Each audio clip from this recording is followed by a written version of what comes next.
In the name of Allah, Assalamu alaikum dear students, how are you? I hope you be fine and safe and sound. Welcome to our new lesson, new session. Okay students, today we are going to finish unit 11 and we are going to study unit lesson 5, page number 106. سلامونه او نیکې هیلې درنو او خوږو زده کوونکو ښه راغلاست زموږ نوي درسي جلسې ته. درنو زده کوونکو څرنګه چې ما تاسو ته ویلې نن به 11 فصل پای ته رسوو او د دغه فصل اخرنی لوست چې 5م لوست یې دی هغه به لولو او څومه پاڼه راځي 106 پاڼه. ښه درنو زده کوونکو کتابونه مو خلاص کړئ او راځئ چې د دغه فصل په اخرنی لوست کې موږ څه لرو. Let's practice something different. راځئ چې یو نوی شی څه کړو پریکټیس کړو. درنو زده کوونکو تاسو ته یو نوی اکسرسایز دی خو دغه اکسرسایز تاسو په تیرو لوستونو کې هم کار کړی. څرنګه یو اکسرسایز و داسې تاسو د تورو چارت لرئ چوکات لرئ او په دغه چارت کې په دغه چوکات کې بیلابیل او ټولې توري لیکل شوي دي او تاسو به په دغه تورو کې څه به پیدا کوئ هغه ورډز چې تاسو ته درکول شوي دي. کوم ورډز دي زه ترتیب سره تاسو ته لیکم. ښه درنو زده کوونکو په دغه چارت کې تاسو ته ویل دي چې تاسو باید دغه ورډز څه کړئ پیدا کړئ. دا چې دغه ورډز په څرنګه پیدا کړئ ما خو تاسو ویلي چې هم تاسو په سطري باندې پیدا کولی شئ او هم یې په عمودي شکل باندې. راځئ چې په هم رو کې او هم په کالمز کې دا چې کوم یې په رو باندې پیدا کړئ او کوم یې په کالمز باندې دلته به یې زه تاسو ته وایم.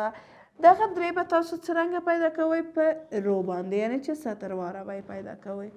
څو دغه درې په دغه شکل او دغه دوه به تاسو په کالمز کې پیدا کوئ.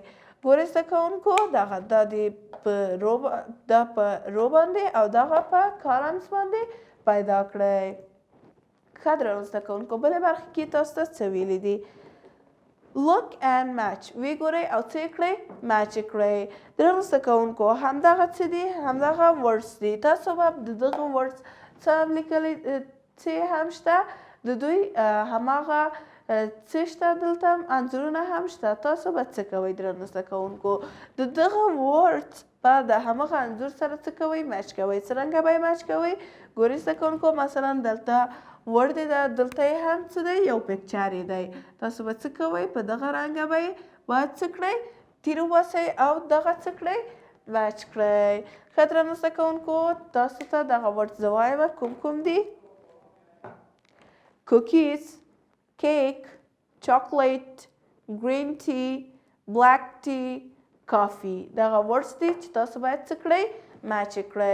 ښه درنو زده کوونکو دغه فصل هم څه شو پای ته ورسېده او د دغه فصل په پای ته رسېدو باندې راځئ چې یو جمعبندي ولرو چې تاسو په دغه فصل کې کوم موضوعات هم ولوسته او څه مو زده کړه. درنو زده کوونکو د دغه فصل په پای کې موږ یو ډایلوګ هم درلوده چې د څه په اړه و د عید په اړه و او همداسې پاراګراف هم د خپله عید په اړه درلوده او په دغه فصل کې کی پوینټ هم څه و دا چې تاسو د څرنګه پوښتنې جوړې کړئ او څرنګه د هغه ځوابونه ورکړئ په دې باندې هم بلد شوئ.